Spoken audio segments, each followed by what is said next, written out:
गजा में इस्राईली हमले में तबाह होने वाली मीडिया बिल्डिंग का मालिक इसराइल के खिलाफ मुकदमा करने आलमी अदालत इंसाफ पहुंच गया। इसराइली हमले में तबाह होने वाली मीडिया बिल्डिंग का मालिक का कहना है कि मीडिया बिल्डिंग पर हमला जंगी जुर्म है, जिसके बारे में इसराइल जवाब नहीं दे सकता। दूसरी जानब हुकूमत फ़लस्तीन ने भी आलमी अदालत में इसराइल के खिलाफ मुकदमा करने का फ़ैसला कर लिया है। फ़लस्तीनी हुकूमत इसराइल के खिलाफ जंगी जराइम का मुकदमा दायर करेगी। इस सिलसिले में जंगी जराइम की आलमी अदालत ICC से रजू करने का फ़ैसला किया है। अरब मीडिया के मुताबिक मस्जिद अक्सा में हज़ारों नमाजी जुम्मे की नमाज के बाद जंग बंदी पर खुशी मना रहे थे कि इसराइल एहलकारों ने फ़लस्तीनियों पर आंसू गैस की शेलिंग और रबड़ की गोलियां फायर की। अरब मीडिया का कहना है कि इसराइली एहलकारों ने सहाफ़ियों पर भी तशद्दुद किया। इसराइली फोर्सेस की कार्रवाई के बायस भगदड़ मच गई। वाज़ेह रहे कि इसराइल और हमास में जंग बंदी के बाद हमास ने जीत का ऐलान किया था, जिस पर गजा में जश्न मनाया गया। 11 दिन हमले और खून रेज़ी के बाद इसराइल और हमास में जंग बंदी हुई थी। इसराइली हमलों में 232 फ़लस्तीनी शहीद और 1900 से ज़ायद ज़ख्मी हुए, जबकि हमास के हमलों में 12 इसराइली भी मारे गए। ये मीडिया हाउस इसराइल की तरफ ढाए गए मज़ालिम की खबरें दुनिया तक पहुंचाते थे।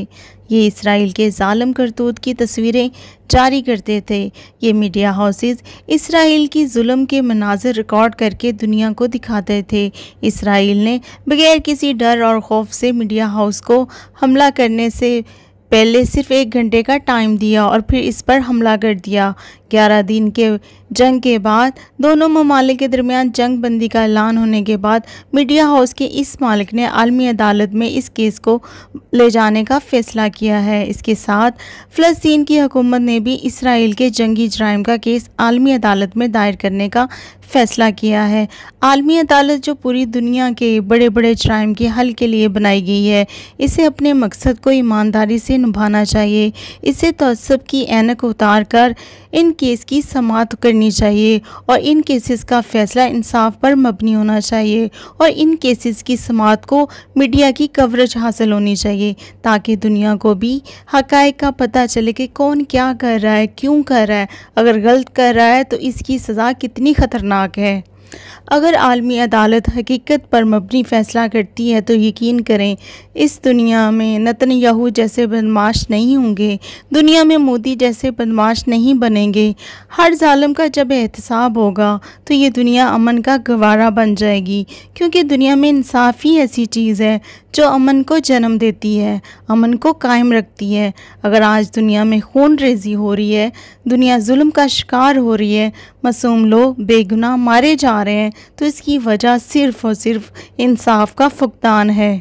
पाकिस्तान के वज़ीर ख़ारजा शाह महमूद कुरैशी यूनाइटेड नेशन में अपने खिताब में पहले ही कह चुके हैं कि इसराइल फ़लस्तीन पर जंग मुसल्लत करने और मासूम लोगों को मारने पर जंगी जराइम का मुर्तकब है, लिहाजा इसे इंसाफ के कटहरे में लाना होगा और इससे इसके जराइम का हिसाब लेना होगा और इसके बेरहम जराइम पर इसको सज़ा देनी होगी।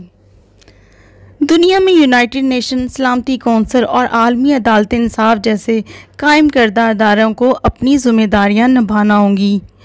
जिन मकासद के लिए इन अदारों को बनाया गया है, इन मकासद को जल्द अज जल्द पूरा करने में अपना किरदार अदा करना होगा और गैर जानबदार होकर अपना किरदार अदा करना चाहिए।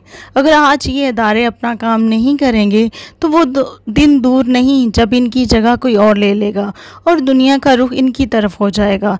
ये दुनिया तीसरी जंग अज़ीम में भी धुंस जाएगी, जिससे बहुत बड़ा इंसानी बहरान पैदा हो सकता है।